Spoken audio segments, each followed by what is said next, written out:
Merci à vous toutes, d'être présentes ce soir. Végétaliser, désimperméabiliser, les espaces publics, l'affaire de tous. Voilà, donc nous déjà au CAUE depuis 4 ans, on est très sollicités sur cette thématique, au niveau des communes, mais plus directement sur les cours d'école, hein, par le biais des cours d'école. Hem la principale question, c'est, la nécessité de rafraîchir les espaces, mais il y a également la gestion de l'eau avec des petites zones inondées, des flaques, des choses comme ça et puis évidemment le bien-être. Donc ce sont des thématiques que l'on va pouvoir retrouver effectivement aussi dans d'autres espaces publics. Nous proposons au CAUE d'accompagner, les collectivités, notamment les projets de cours d'école, en mettant vraiment au cœur du projet et de la réflexion les enfants, donc les élèves, tous les usagers et c'est vraiment on va les amener à co-construire le projet. C'est vraiment la façon dont on fonctionne. En Vendée, il y a à peu près 900 écoles élémentaires, primaires, près de 70 collèges, donc on ne suffit pas à la tâche évidemment. Donc d'autres structures se sont positionnées, mais également des élus des communes et des professionnels. Donc c'est ce que l'on va voir, ce soir. Voilà, donc nous allons commencer avec, La Roche-sur-Yon, avec Anne Aubin-Sicard. Donc voilà, sur cette thématique de renaturation, de végétaliser, de désimperméabiliser les sols, comment la ville de La Roche-sur-Yon s'est emparée du sujet. Bien, bonsoir à tous. Je salue voilà, la présidente du CAUE qui nous a si bien accueillis. Alors, comment tout cela a commencé? Eh bien, en 2022, on a lancé un grand diagnostic des cours d'école de la ville. Pour vous donner une idée, à La Roche-sur-Yon, on a 16 groupes scolaires, et donc avec les maternelles et puis les élémentaires, on a 31 cours au total. Donc ce diagnostic a pris du temps, on a fait une analyse multicritère et au final, on s'est aperçu que 70 au global, en moyenne, de la surface des cours était imperméabilisée. Donc à partir de là, eh bien, on a essayé, de lancer un appel à manifestation d'intérêt, un appel à candidature autrement dit, pour voir quelles écoles étaient mûres, quelles écoles étaient prêtes, quelles écoles avaient déjà engagé un certain nombre de réflexions et on a 6 premières écoles qui se sont positionnées. Alors ces écoles, eh bien, on leur a demandé, de travailler, avec, bien sûr la communauté éducative, mais aussi avec les enfants qui ont été très largement impliqués dans différents ateliers accompagnés, par la ville et je salue, toutes les équipes qui sont là ce soir et donc en fait, c'est un travail vraiment partagé avec les enfants qui a été fait et au final, eh bien, nous avons, 2 premières écoles, celle que vous avez vue ce soir, l'école Montjoie, sur laquelle on est intervenu et puis ensuite une école située en plein cœur de ville, l'école Jean-Roy Malraux. Donc ça a vraiment été, 2 écoles test très différentes l'une de l'autre et pour vous donner un ordre d'idée, à Montjoie, on avait 2 400 carrés de cours, ce qui est quand même assez important et on a en fait, désimperméabilisé 40 de la surface de la cour avec, des espaces très différents les uns des autres. On a des espaces qui sont conçus pour faire l'école dehors. On a des jeux, qui sont, en fait conçus à partir de matériaux, réutilisés. On a, un parcours, d'équilibre. On a bien sûr les terrains, de sport, habituels et donc, l'idée, c'était d'avoir quelque chose de beaucoup plus végétal, bien évidemment, avec des arbres qui ont été plantés, une cinquantaine, au total. Une scierie mobile qui nous a permis d'avoir du mobilier adapté et des jeux d'un tout nouveau type et puis des espaces très différents les uns des autres pour que les enfants puissent vraiment, s'épanouir et être au contact complet de la nature. Alors il y a effectivement un fil d'eau, il y a eu tout un jeu de pavés, drainants qui a été installé et puis, quand il pleut beaucoup, il y a une petite mare, qui se reconstitue.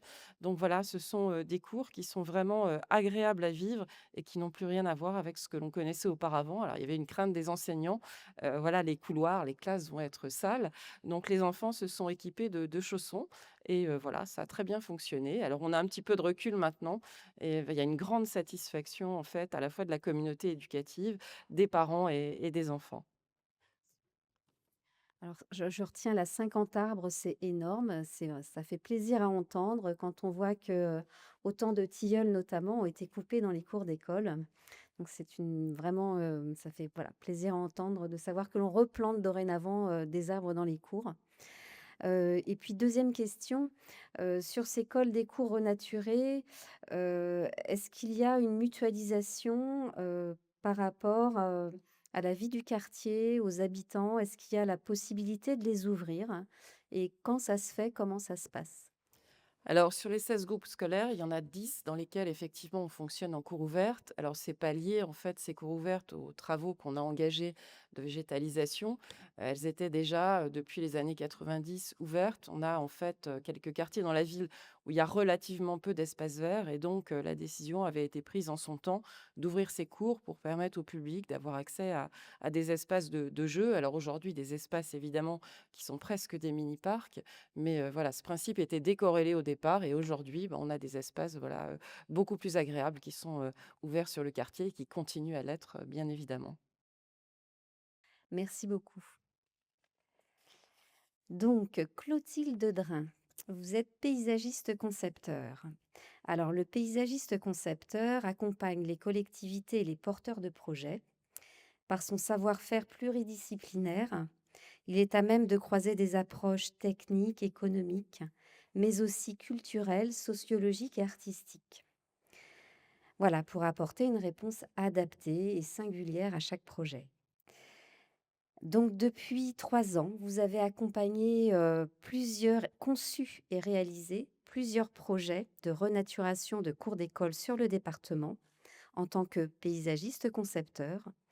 Pouvez-vous nous expliquer les étapes de votre travail quand vous abordez la renaturation des cours d'école?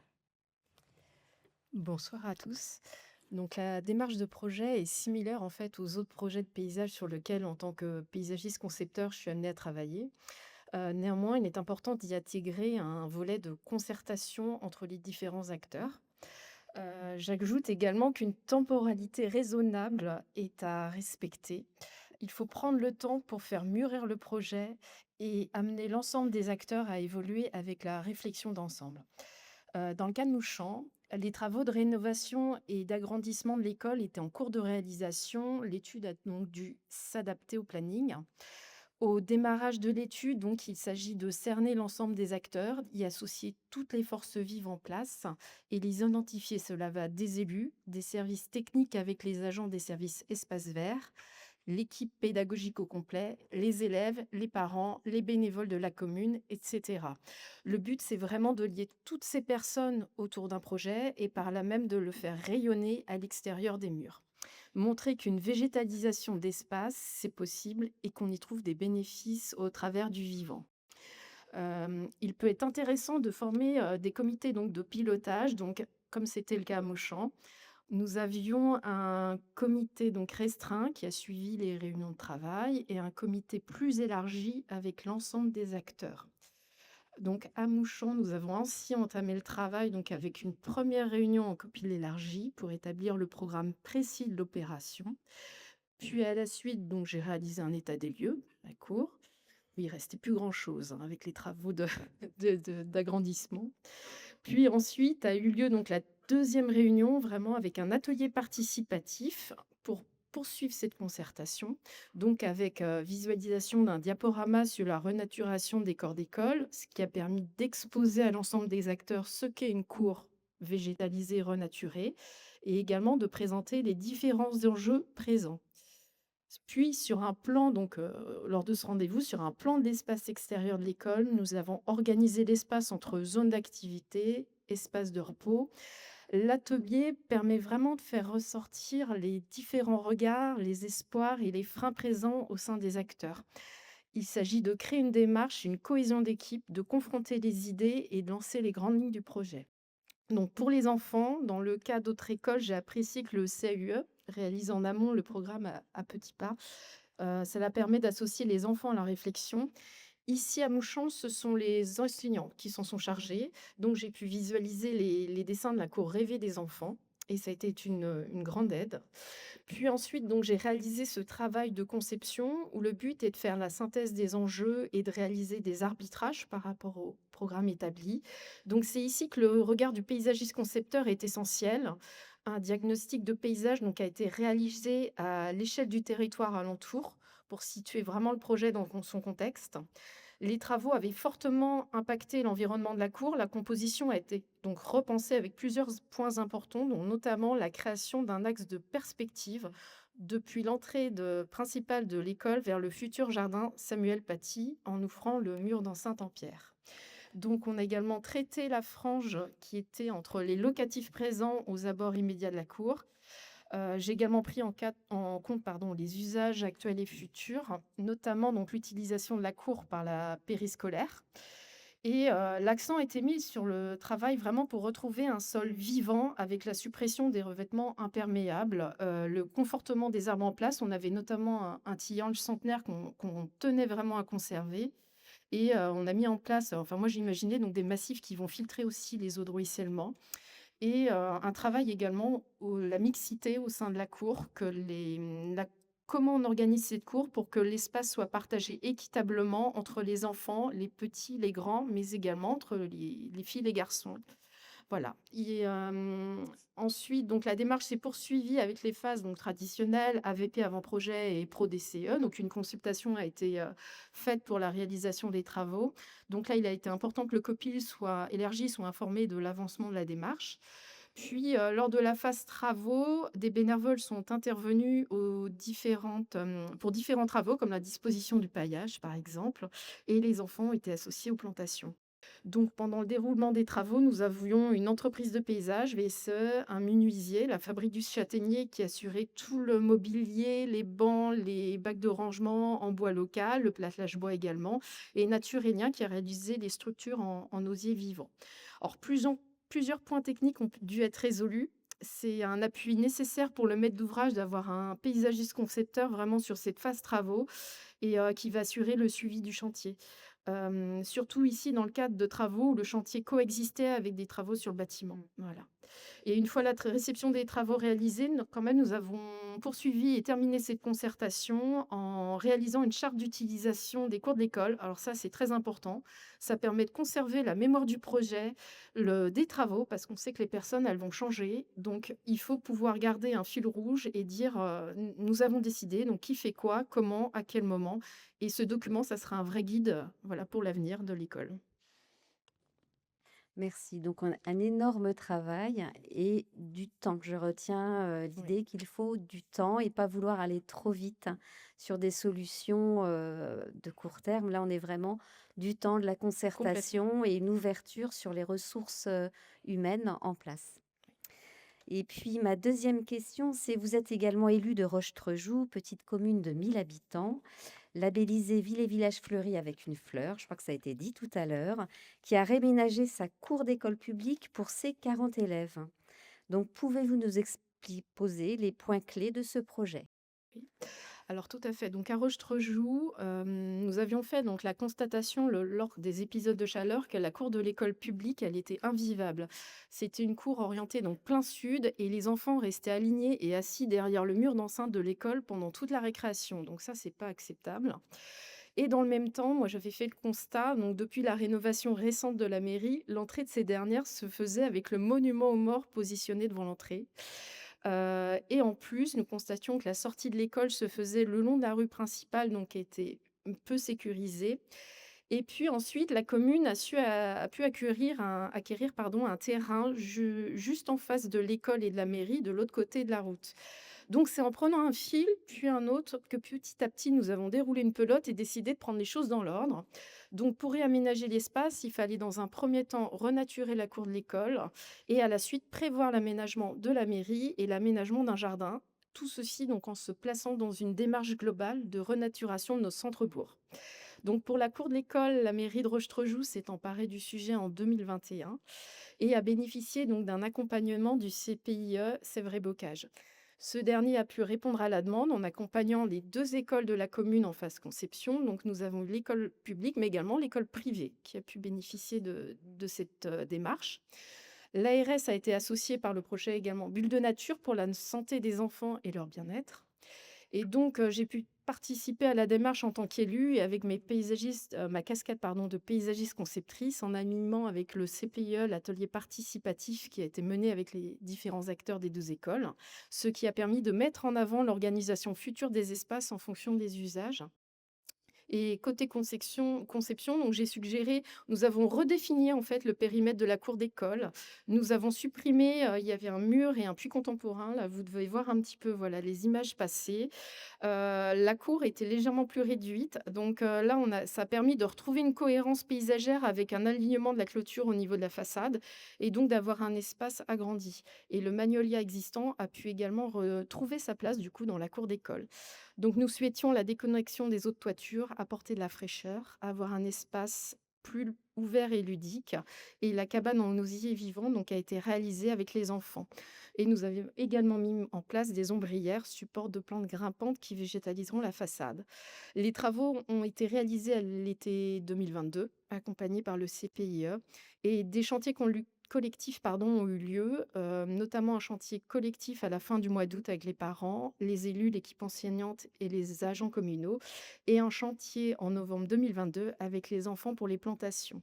Donc, j'en parlais encore ce soir du coup avec la directrice qui n'a pas pu être là ce soir, mais elle a vraiment témoigné du bien-être apporté pour les enfants, que vraiment ils s'approprient la cour et qu'on a vraiment une mixité qui s'est installée entre les petits, les grands, les garçons, les filles et il y a vraiment un bien-être général. Voilà.